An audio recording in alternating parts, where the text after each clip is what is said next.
Acá está grabándose. Bien.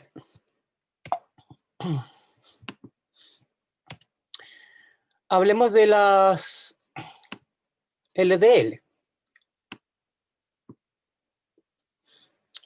Aquí les muestro yo en esta imagen una LDL. La LDL, ya les dije, tiene fundamentalmente ApoB100, que es la que a nosotros nos interesa, porque es la que da cuenta de la endocitosis. Ahora, si ustedes miran un corte transversal, lo que van a encontrar es la típica estructura que ya hemos visto, la cubierta, la monocapa de fosfolípido con algo de colesterol libre y el colesterol esterificado en su interior. Tal como les había dicho anteriormente, la LDL se origina de las VLDL remanentes o IDL luego de que han perdido su carga de triacilglicerio. A eso se refiere con la acción de la lipoproteína lipasa. La función principal es llevar colesterol a los tejidos extrahepáticos. Ya les dije, tienen una vida media mucho mayor que el resto de las lipoproteínas y están muy enriquecidas en colesterol. Tienen ApoB100. Tal como dice acá, son ricas en colesterol, casi el 50% de su peso total. Y van a ser endocitadas por los distintos tejidos a través de receptores que reconocen la ApoB100. Todos estos factores hacen que la LDL sea realmente una lipoproteína encargada o responsable de entregar colesterol a los tejidos que la endociten. Bien, aquí hay un resumen de esto. Lo hemos visto ya en las diapositivas anteriores. El hígado, ustedes saben, genera las VLDL. Las VLDL pierden triacilglicéridos, se transforman en VLDL remanentes. La IDL, al perder la ApoE, se queda solo con la ApoB100. Por lo tanto, va a ser endocitada por receptores de LDL, porque todavía está la ApoB100 que permite el reconocimiento a nivel de tejido extrahepático y también a nivel del hígado. La endocitosis implica la entrada completa de la LDL, la que va a ser degradada en el interior de los tejidos, liberando su carga de colesterol. Aquí les muestro yo una diapositiva donde aparece con más claridad este fenómeno de endocitosis. Aquí ustedes tienen en la membrana plasmática, tienen los receptores de LDL. Recuerden que los receptores de LDL tienen unos primos a los que llamamos receptores parecidos, semejantes a LDL, que cumplen más o menos la misma función. Entonces, los receptores de LDL ustedes los van a encontrar asociados a estas vesículas recubiertas por clatrina. La ApoB100 permite lo mismo que la ApoE, permite el reconocimiento de la lipoproteína a el receptor de LDL. Ahora aquí, como se muestra en esta diapositiva, varias moléculas de receptores se pueden enganchar a más de una molécula de ApoB100 que tenga la lipoproteína. Y lo que vemos acá es simplemente un fenómeno de endocitosis. La endocitosis utiliza, como ustedes saben, de biología la vía endosomal, lo que implica de que los receptores pueden ser reciclados.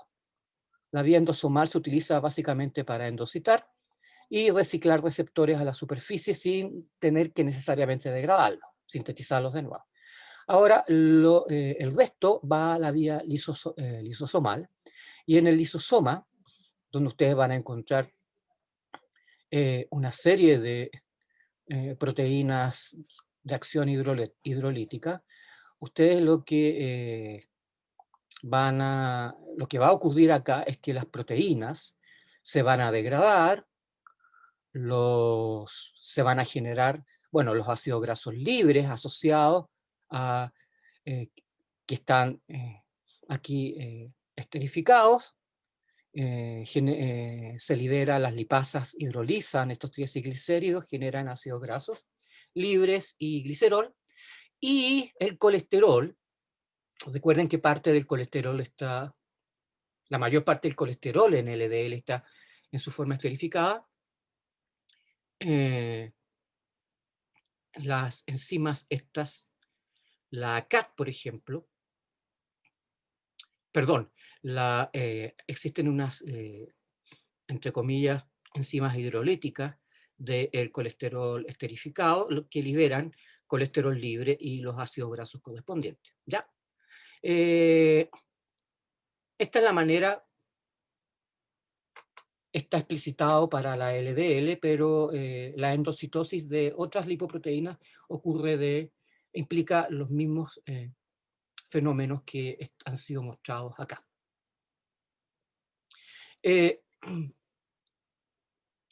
Bien, ¿alguna pregunta con respecto a esto?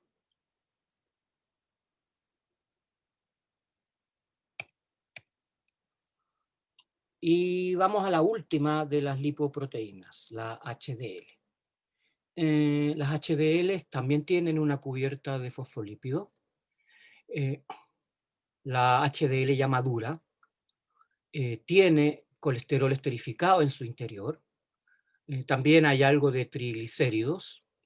Y fíjense que esta lipoproteína tiene en su cubierta la apoproteína A1. La apoproteína A1 cumple funciones súper importantes de la función de la HDL, que ya vamos a explicar. Entonces se forman a partir de componentes. La génesis de la HDL es algo distinta a la que habíamos visto anteriormente. Por ejemplo, el kilomicrón se forma claramente en el interior del enterocito, y la VLDL se forma en el interior de los hepatocitos. Las HDL tienen componentes lipídicos y de proteína que vienen del hígado o del intestino. Yo creo que todavía aquí hay algo de discusión. Por algún tiempo se consideró que las HDL se formaban en el hígado y en el intestino. Pero hoy día se sabe que esto no es así. En realidad, las HDL se generan a nivel plasmático a partir de componentes que están en el hígado y en el intestino delgado. Pero la génesis, y yo creo que esto es bastante claro, la formación de la HDL ocurre asociada ocurre propiamente tal en el plasma, debido a la acción de otras lipoproteínas, por ejemplo, que le pasan sus apoproteínas. Ahora, las HDL, esta sería la forma madura, la forma globular de la HDL. La HDL se forma como HDL naciente. Y la HDL naciente no es propiamente globular, esférica, sino que es más bien discoidal, tiene la forma de un tarro en conserva. Ya se los voy a mostrar. Discoidales y planas. A esto me refiero con la forma de un tarro en conserva. Y la apoproteína A1 es fundamental en su formación y también en su acción, como vamos a ver ahora. Entonces, una característica que tiene la HDL recién formada es que tiene muy poco colesterol libre o esterificado. Sin embargo, y aquí viene la gracia de la HDL, es que estas HDL nacientes se van a transformar en HL maduras, más bien de conformación esférica, porque empiezan a captar colesterol de los tejidos y lo esterifican. Aquí es fundamental la acción de una proteína llamada lecitina colesterol aciltransferasa, la LCAT. Recuerden que en el interior de los tejidos, por ejemplo en el interior del hígado, existe la ACAT, que es una enzima que cataliza la esterificación del colesterol sintetizado. Esta cumple la misma función, esterifica colesterol libre, pero lo hace asociado a la HDL. Ahora, la LCAT es producida, es sintetizada probablemente por el hígado y se asocia a la HDL naciente. Y cuando se asocia a la HDL naciente, a medida que la HDL va retirando colesterol, lo obtiene como colesterol libre, lo esterifica y va formando la HDL madura. O sea que a medida que se enriquece en colesterol esterificado, se va formando realmente la HDL conocida como HDL madura. Ahora, la función tipificada para la HDL es la de transportar colesterol desde los tejidos extrahepáticos al hígado y también, no solo al hígado, por lo menos también a los tejidos esteroidogénicos o que sintetizan hormonas esteroidales derivadas de colesterol, como les voy a mostrar a continuación. Entonces la HDL retira colesterol y lo lleva, ¿de dónde? De los tejidos extrahepáticos, y lo lleva al hígado y también a los tejidos llamados esteroidogénicos. Aquí era lo que yo quería discutir con ustedes delante, y se los muestro porque tiene importancia.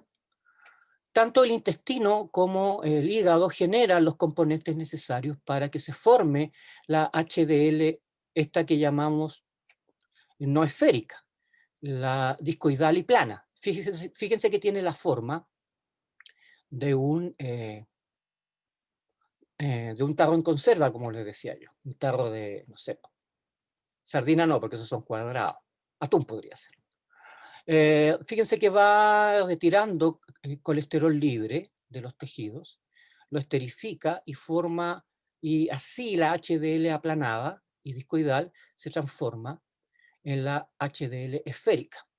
Esto gracias a la acción de que la HDL tiene asociada a ella como lipoproteína la enzima lecitina colesterol aciltransferasa, llamada también LCAT. Ahora fíjense que la HDL, como les había mostrado anteriormente, bueno, hay intercambio de apoproteínas entre las HDL y el resto de las lipoproteínas, fundamentalmente las LDL, las IDL y las VLDL. Pero además hay intercambio de lípidos. Observen ustedes de que la HDL toma triacilglicéridos de estas lipoproteínas y como recompensa les pasa colesterol esterificado. Entonces recibe triacilglicéridos y les pasa colesterol esterificado. Y esto es importante también para la formación de las HDL. Esta acción es catalizada por una enzima que se llama básicamente proteína transportadora de ésteres de colesterol. Tengo ahí el nombre, así que se los voy a mostrar.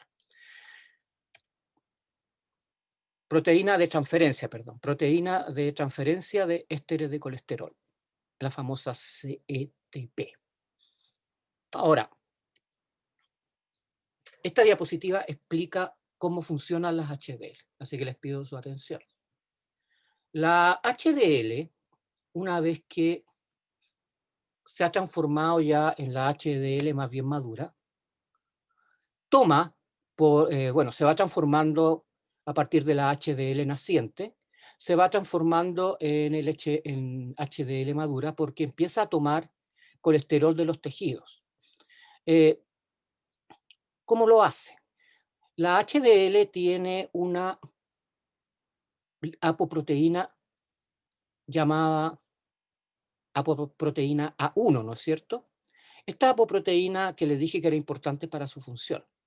Resulta que esta proteína se une a unos receptores que existen en las membranas, que son bastante ubicuos, que son estas proteínas de unión de, en realidad usan ATP para funcionar, son proteínas de asociación a la apoproteína A1 que tiene la HDL en su superficie. Entonces, estas proteínas llamadas ABCA1, hay otras, reconocen, aquí está la ABCA1, reconocen a la proteína A1, que está en la HDL, y se engancha a la superficie de la célula. En este fenómeno, en cuanto se une al receptor ABCA1, retira colesterol libre y va modificando su estructura, se va transformando en una HDL globular, cada vez con más colesterol. Ahora, el colesterol que sale es esterificado gracias a la acción de la LCAT, porque las HDL transportan la mayor parte del colesterol, no como colesterol libre. Recuerden que el colesterol libre tiende a asociarse a las membranas externas. Para poder transportarlo hay que esterificarlo. Y de ahí viene la importancia del colesterol esterificado. Alguien me preguntó al final de la clase anterior cuál era la función del colesterol esterificado. Básicamente es una manera de el colesterol esterificado permite su transporte. Bueno, aquí les muestro en forma muy resumida el intercambio de algunos lípidos con las VLDL a través de esta proteína de la que les mostraba acá, la proteína de transferencia de ésteres de colesterol, la CETP, y fíjense que las HDL, cuando llegan al hígado, se unen a unos receptores que reciben el nombre de receptores scavenger. Scavenger en inglés es basurero. Alguien encontró que cumplían estos receptores el rol de especies de basurero. ¿Qué es lo que hacen los receptores scavenger?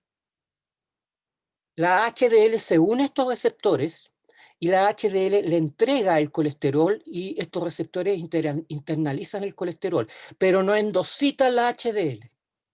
No endositan la HDL, simplemente retiran el colesterol. El otro tejido que es capaz de tomar colesterol de las HDL son los llamados tejidos esteroidogénicos, que son los que sintetizan hormonas esteroidales. Por ejemplo, las gónadas son tejidos esteroidogénicos. Sintetizan estrógeno, por ejemplo. Entonces, las HDL reconocen, se unen al receptor scavenger, el receptor scavenger le quita el colesterol y en el caso de los tejidos esteroidogénicos el colesterol es utilizado para la síntesis de hormonas esteroidales. En el hígado, el colesterol que es retirado fundamentalmente va a la formación de sales biliares y probablemente otros derivados de colesterol que tengan importancia fisiológica. ¿Hay alguna duda con respecto a esta diapositiva, chiquillos?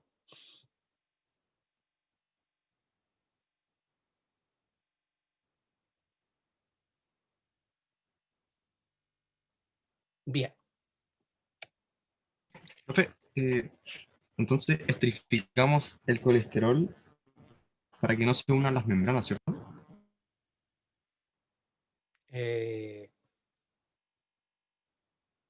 Para que la HD, Ah, sí, te entiendo. Sí, es fundamentalmente para que no se quede en la membrana, sino que se vaya al interior. ¿Me entiendes tú? Sí, profe, gracias. Aquí les muestro yo la acción de la LCAT. Se parece mucho a la acción de la ACAT, que son las enzimas que esterifican el colesterol en el hígado, por ejemplo, pero la diferencia de estas es que están ubicadas a nivel del plasma y unidas, por lo menos parte de su vida, a la HDL, mientras que la ACAT, que fue la otra enzima que sintetiza colesterol esterificado, está en el interior de los tejidos, por ejemplo, en el interior del hígado, lo que permite la esterificación del colesterol sintetizado por el hígado. Aquí lo que tenemos es colesterol libre, que se va a asociar a en este caso, por ejemplo, a una lecitina, un derivado de fosfatidilcolina, para generar un éster de colesterol, el cual ahora va a ser transportado por la HDL. De aquí viene un poco la idea general que existe y que se traduce en una idea que a mí no me gusta comunicarle a los estudiantes, de que existe un colesterol malo y un colesterol bueno. El colesterol malo sería asociado a las LDL y el colesterol bueno sería asociado a las HDL. En realidad, como ustedes se dan cuenta, eso tal vez está bien para la gente que no tiene idea de metabolismo, pero no para estudiantes como ustedes. La asociación de LDL con colesterol malo viene de la idea de que las LDL eh, reparten colesterol a nivel de los tejidos.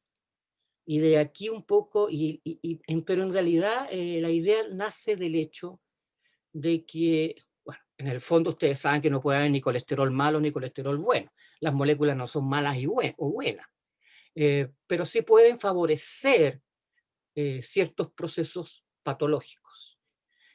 Cuando a ustedes se van a hacer un test donde se miden los lípidos, a ustedes les miden el colesterol asociado a LDL y o el colesterol asociado a las HDL. En realidad basta con medir el colesterol asociado a las LDL y hay una fórmula, pero eso lo dejamos para el seminario, que les permite estimar cuánto colesterol asociado a HDL hay.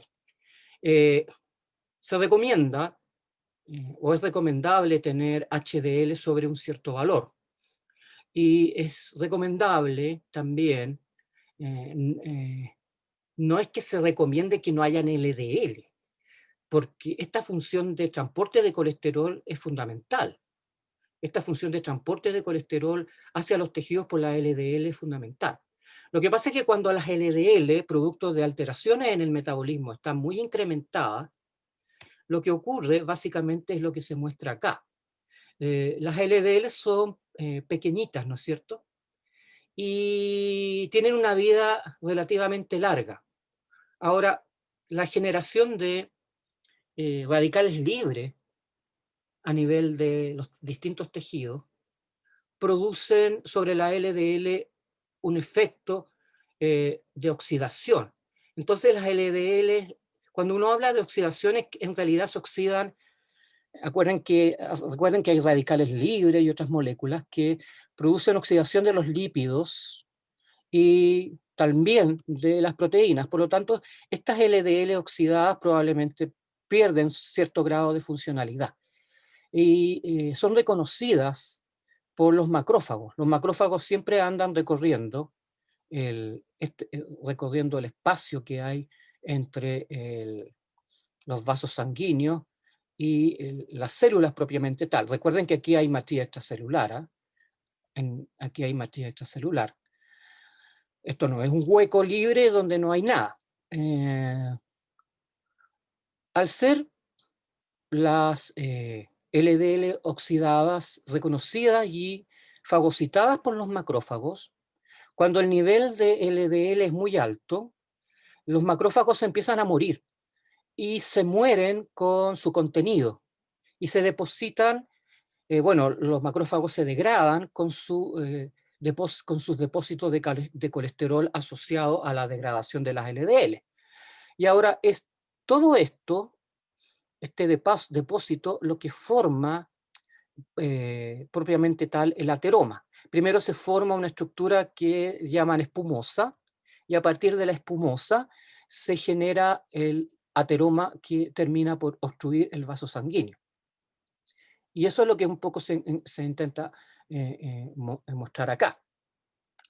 Los macrófagos entonces fagocitan los LDL y favorecen la formación de este acúmulo que recibe el nombre de espumosa en español, y es esta espumosa la que empieza a formar un precipitado, y este precipitado finalmente, después de la muerte del macrófago propiamente tal, rompe literalmente la pared del tejido y lo infiltra, y puede terminar por obstruirlo completamente.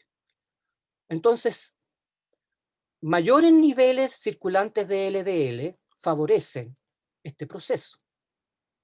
Por eso la idea de mantener hasta cierto nivel el colesterol. Cuando uno habla de colesterol circulante, ustedes ya se deben haber dado cuenta de que el colesterol no circula por sí solo. Es el colesterol asociado a HDL, a lipoproteínas en general, fundamentalmente a HDL y LDL. Y las LDL tienen tendencia a favorecer la formación de estas placas de ateroma que terminan por obstruir los vasos sanguíneos. Y la obstrucción de vasos sanguíneos lo que origina son básicamente trombos. Se obstruyen los vasos sanguíneos, no circula en la sangre, no hay paso de oxígeno a los tejidos, y los tejidos empiezan a morir. Los tejidos empiezan a morir. Y si afecta al corazón o el cerebro, en el caso del corazón se puede producir un infarto cardíaco, que es muerte celular debido a hipoxia, falta de oxígeno, y en el cerebro las neuronas empiezan a morir, lo que produce estas pérdidas de conciencia. La gente empiezan como dolores de cabeza, en algunos casos hay desmayo, y si el fenómeno es muy agudo te puedes morir. Así que como corolario, bueno, esto se los dejo a ustedes, no es tan importante.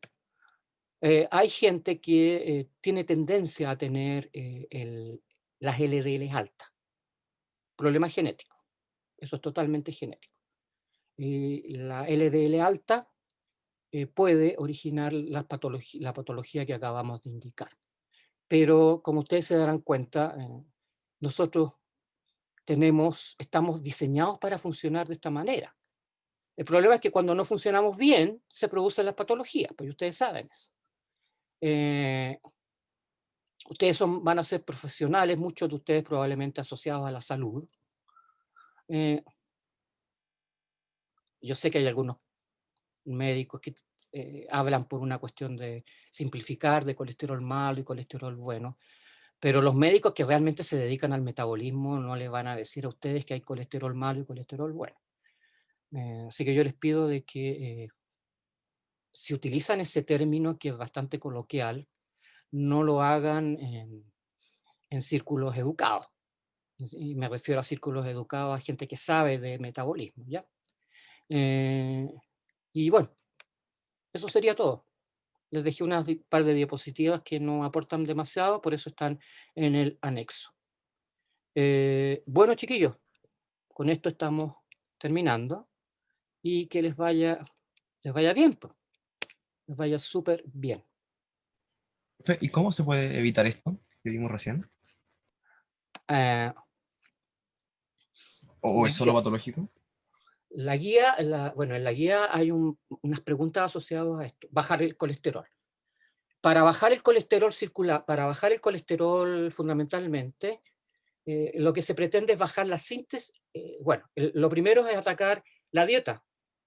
No hay personas que tienen tendencia a generar LDL colesterol.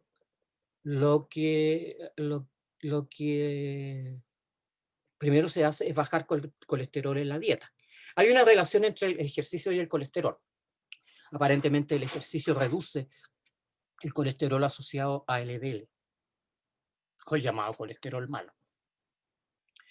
Y lo otro es ya cuando los niveles de colesterol son muy altos, peligrosos, lo que se hace es directamente inhibir la síntesis de colesterol, dando algunas drogas que reciben el nombre de estatina, que son inhibidores competitivos de la hidroximetilglutaryl-CoA reductasa, que es la enzima marcapaso de la síntesis del colesterol. O sea, de frentón disminuir la síntesis endógena de colesterol, bajar la dieta de colesterol, y cuando la cuestión ya es muy aguda, pero yo sé que cada vez se usa menos porque genera mucha molestia, es inhibir la absorción de colesterol a nivel del tracto intestinal. El colesterol que ustedes adquieren en la dieta entra a los enterocitos por un transportador. Entonces hay una droga que inhibe específicamente el transporte de colesterol, que es la ezetimiba, si no me equivoco. Y bueno, la otra, en realidad la ezetimiba no produce demasiada, no produce molestia en realidad. Lo que produce molestia es que antiguamente, pero se sigue usando, es darles, y esto es lo que produce molestia realmente, les hacen ingerir unas especies de geles, resinas que son atrapadoras de colesterol. La idea es, mejor dicho, atrapan las sales biliares, con la idea de disminuir la digestión a nivel del colesterol. Esto aparentemente funciona, inhibir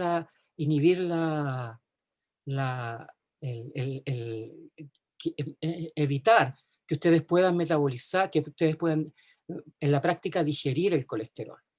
Estos atrapadores llamados atrapadores de sales biliares ya casi no se usan, pero bueno, se los menciono por si acaso lo ven por ahí. Eso sería, ¿ya? En la guía, sobre todo en el seminario del viernes, vamos a hablar un poquito de esto, así que el seminario va a ser un complemento ideal para la clase. No sé si te respondí la pregunta. Sí, profe, pero me surge una duda también. ¿Estos ateromas es lo que se conoce como acumulación de grasa en los vasos sanguíneos? En realidad esto es una mezcla, es una melcocha. Son unos precipitados que se forman de la degradación de las células que contienen colesterol. Claro, tienen colesterol porque los macrófagos han endocitado colesterol, perdón, han fagocitado colesterol, que está en las lipoproteínas. Entonces, en las LDL específicamente.